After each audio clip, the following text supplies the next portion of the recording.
The book of Esther is the story of a young Jewish girl who became the queen of the Persian Empire and risked her life to save her people. When Esther was a young girl, she lost both her parents. Her cousin Mordecai took her in and raised her as his own. Years later, when King Artaxerxes searched for a new queen, Esther was chosen for her beauty and grace. But on Mordecai's advice, she kept one secret: her true identity as a Jew. The king had no idea that his new queen came from people living quietly on the margins of his vast empire.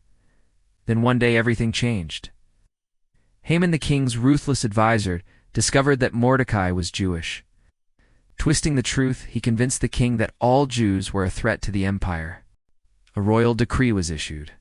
On a set day, every Jew in the Persian Empire would be killed. Mordecai sent an urgent message to Esther. She had to go before the king and beg for her people's lives. But Esther hesitated.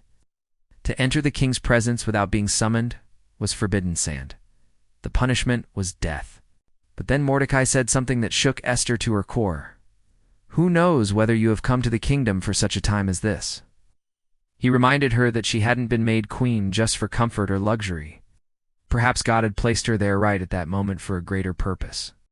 Maybe this was her calling to be a voice for the voiceless, a light in a dark time, to use her influence not for herself, but for the good of her people.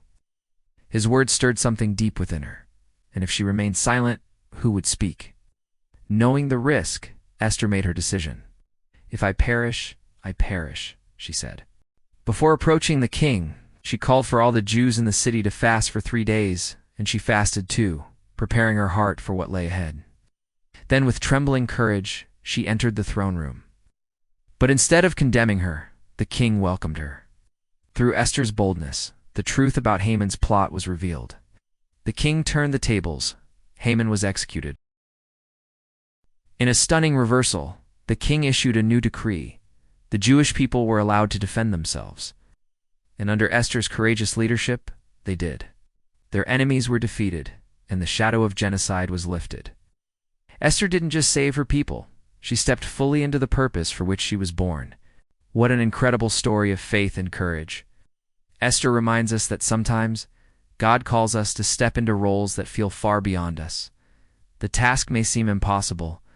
We may feel small, unqualified, or afraid. But when we choose faith over fear and obedience over comfort, God can do extraordinary things through us.